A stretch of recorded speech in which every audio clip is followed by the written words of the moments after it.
This will be a tutorial for our Year 8 students doing the drag car unit or anything they want to use Fusion 360 with. We are going to be drawing on Fusion somewhat something inspired by a butterfly. We're going to have some sort of features that a butterfly typically has. Is we have the body.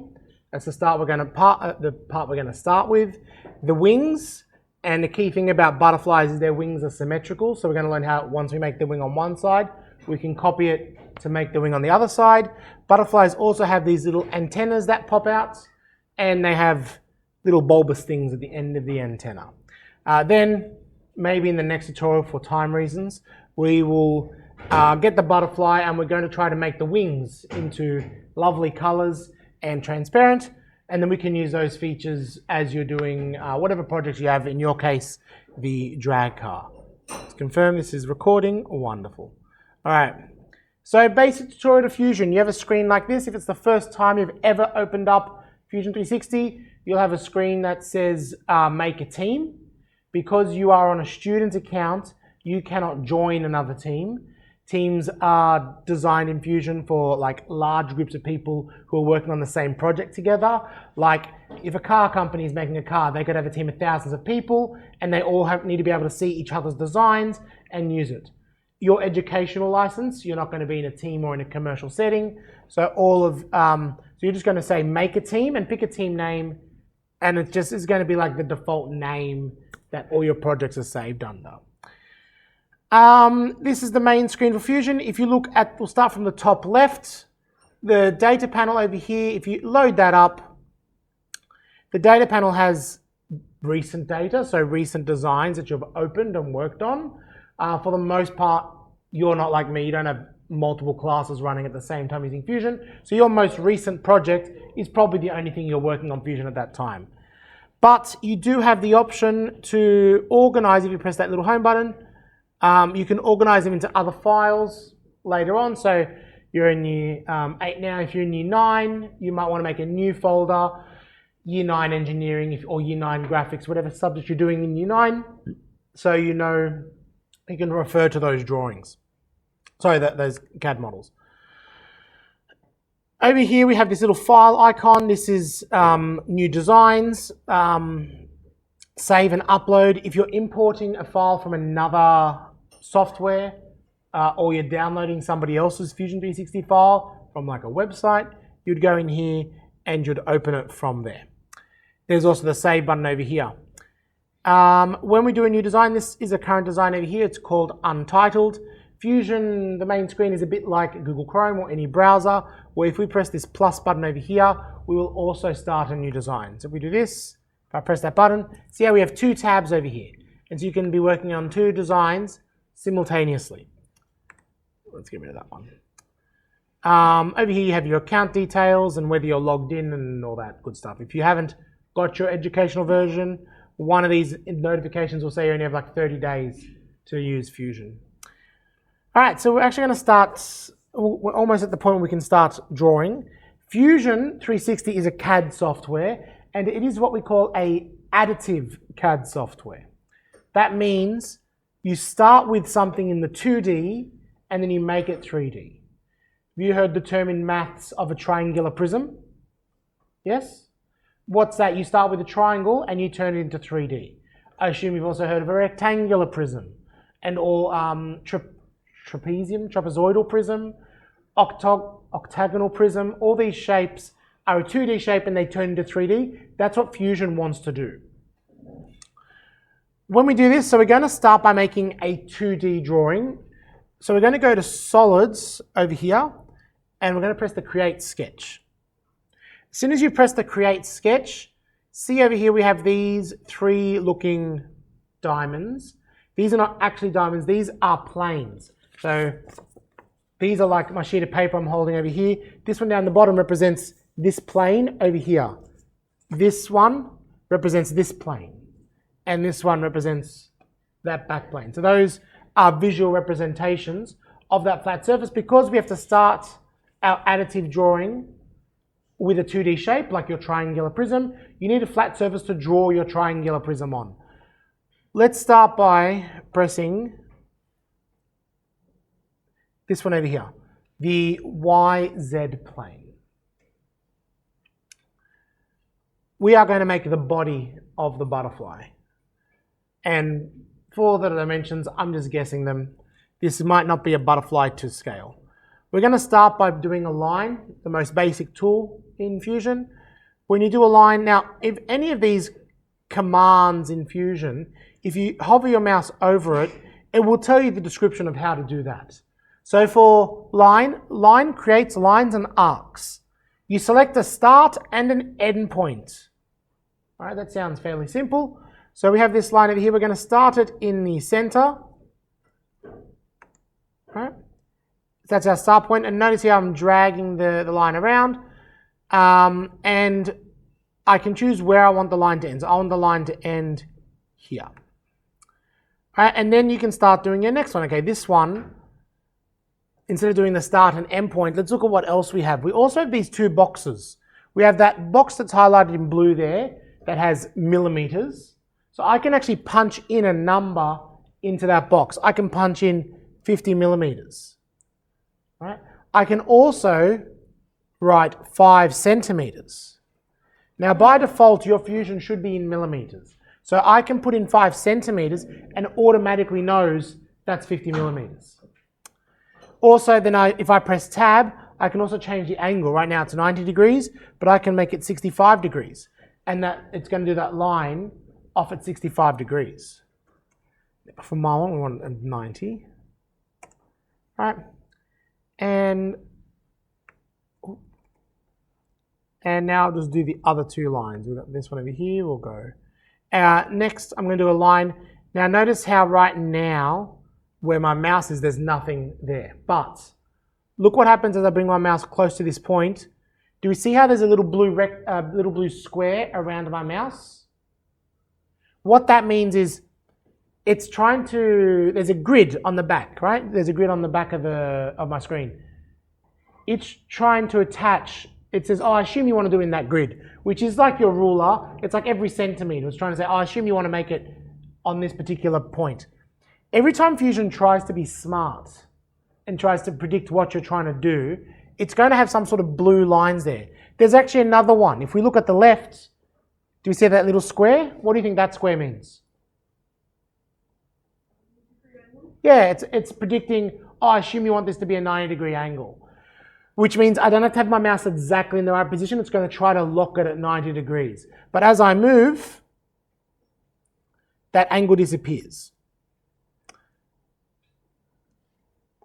So we can finish this one, and then we can go down the bottom here. And if we bring this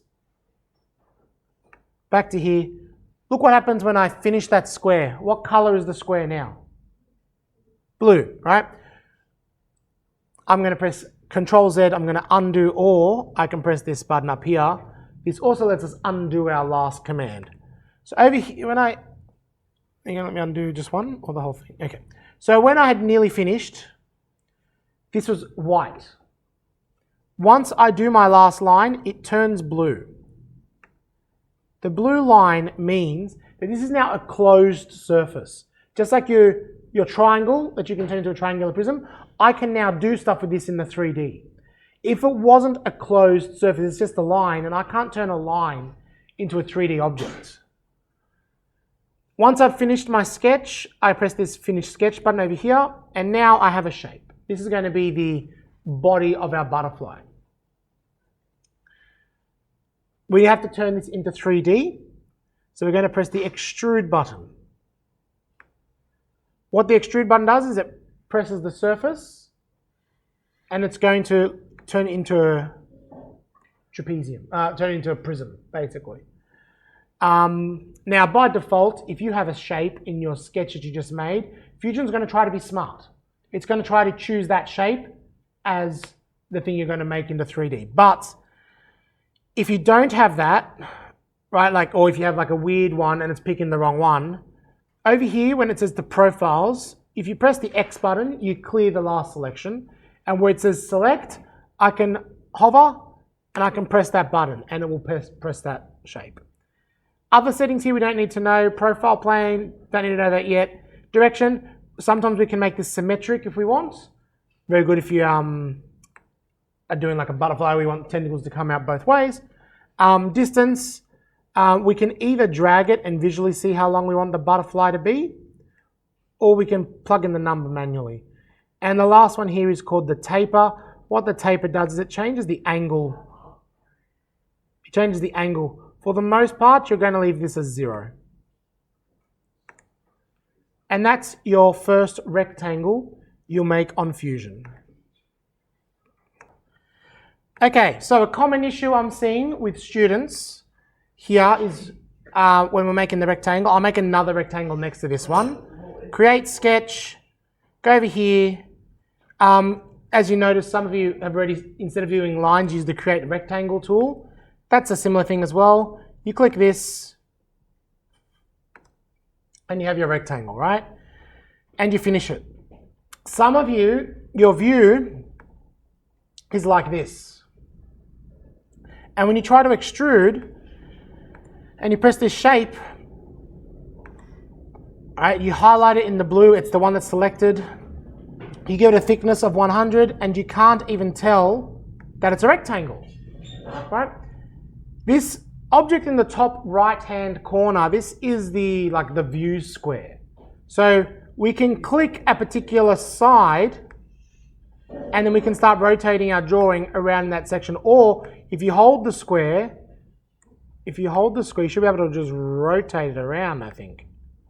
But the best thing you can do here is there's a little home here in the top right-hand corner. If you press that home button, right, it's going to get your design in 3D and make it so it fills up the screen. So when you're doing an extrusion, you want to be looking at it in the 3D so you can physically see how long or how big your drawing is going to be. All right, now I have this. Here's a good example to show about bodies. So I just made another shape here. If we look on this tree over here on the left, this is all the parts of our design. If we open up the bodies, we see here that we have 2 bodies. Here's the body we made first. And when I mean body, I don't mean the body of the butterfly. This is like a body as in like an engineering term or like a science term. This second one is the other body I made. I think I can right click and I can delete this because we don't need that anymore. But now we want to get what's the next part of a butterfly? The wings, right? All right. So we're going to do the same thing. We're going to do create sketch. We're going to press the bottom plane. Now we are going to make some wings. So the first thing, the butterfly wings we're going to need is we're going to need a line.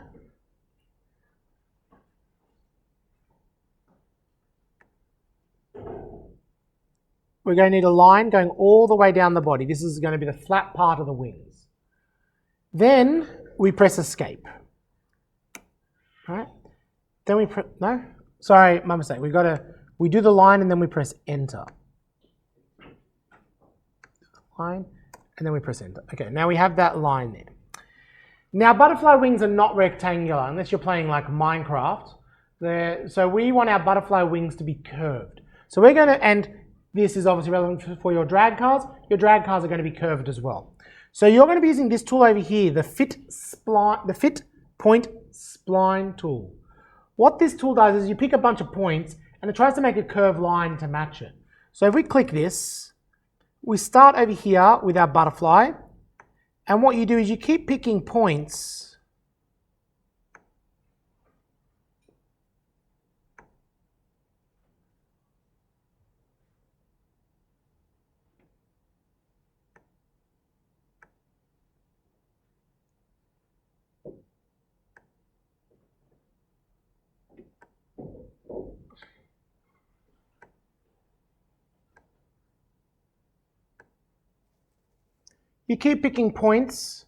and notice it tries to get a curve to match that point.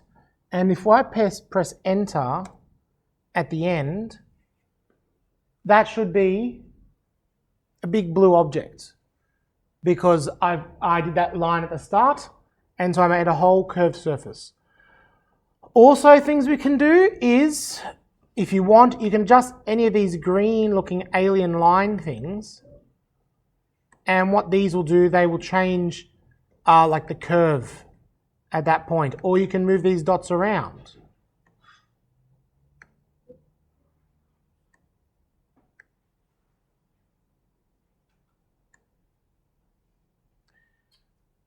Okay, now I can press Finish Sketch. I'm going to go back into 3D land. I can turn this into, I'm going to extrude this. Extrude. And this is going to be thin, these butterfly wings, but I'll do it graphically. I want it about 10 millimeters. And where I say join over here, yeah, we're doing the butterfly upside down, I guess. So I press OK. So now I have, my butterfly has wing, singular. We need 2 wings. To do the second wing, we're going to use the mirror tool to make it symmetric. We press the mirror tool, we press this body that we want to mirror, press the plane. Now luckily when we did our butterfly at the beginning, it was symmetrical because we did it down the center axis.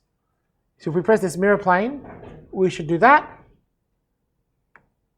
And then we're going to have the other half of the butterfly over there.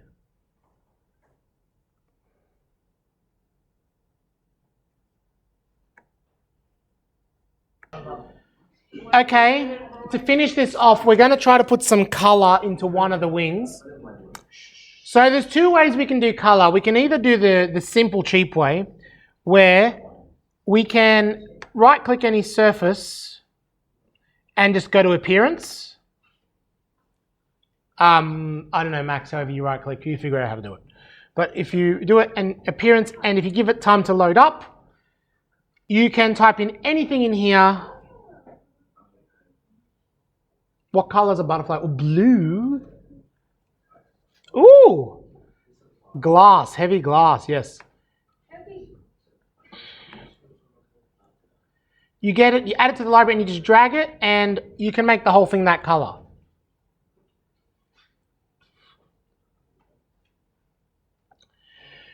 I'll see over here on the top right, you can either make the whole body or you can make a face that color. So I might want to just make this face glass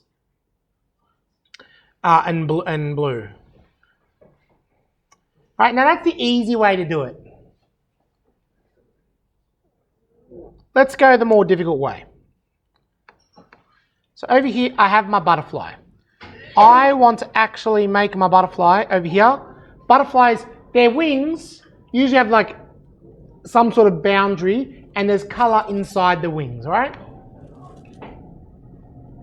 We're going to go Sketch. Going to press Project. Going to project this shape. Enter. So now I have a border. We're going to use the Offset tool. If we click the border we just made, now I can make a border of the butterfly wings. Okay.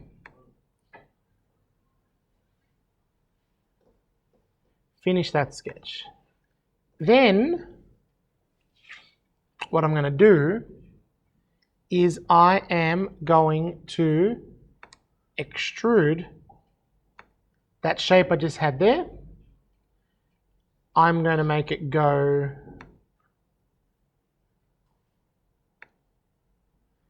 I lost it. I want to extrude this shape. No, hold on. I don't want to do that. I want a split body. Split body.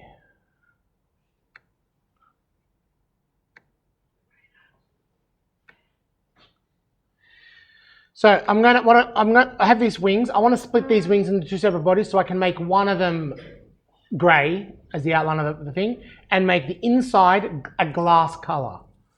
So I've got this line inside here. I'm going to do split body. And so what I'm saying is this is the body. I click that. And the splitting tool is that line. I want to cut my body out where that line was, like I would get a knife and cut that out of the piece of paper.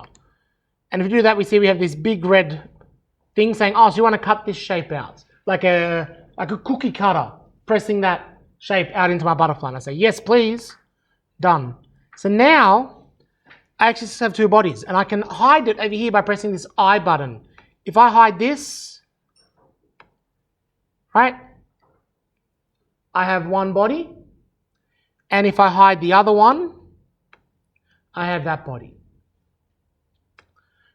Now, the second body, the body over here, for this wing, I can right click, I can go to appearance, and this one,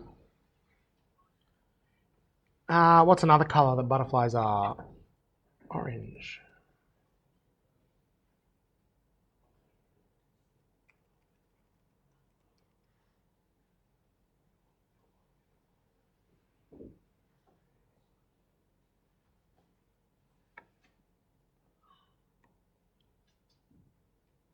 So now I have that whole wing. Oh, actually yellow, is there yellow?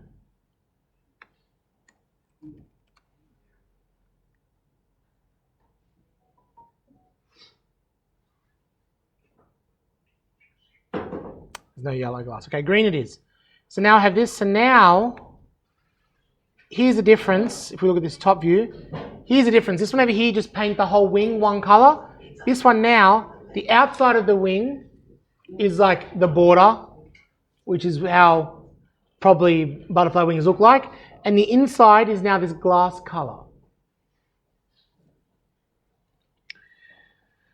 If we wanted to, I don't have time to render it, but we can now add these, we can do more colors and finish our thing off.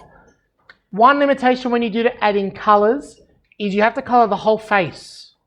So if you want different colors for different parts, you need to make them either new bodies or new faces.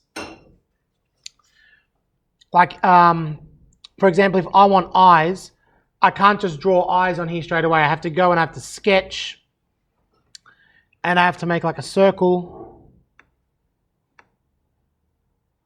finish sketch, and I get that shape and I extrude it slightly.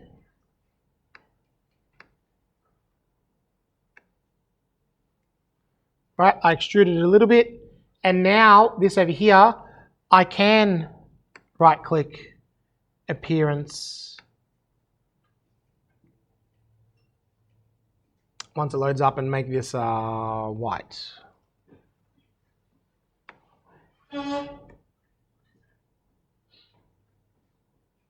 Right, I can make that color white for the eyes. Okay, that's it for this tutorial. And we'll see what happens in the next one.